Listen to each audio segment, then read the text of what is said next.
You ask Tiger to solve. This deals with linear equations with one unknown.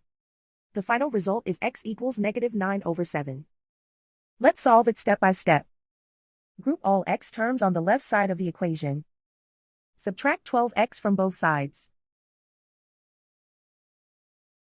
Group like terms. Simplify the arithmetic.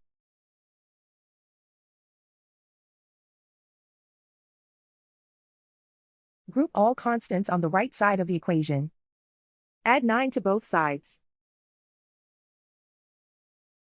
Simplify the arithmetic.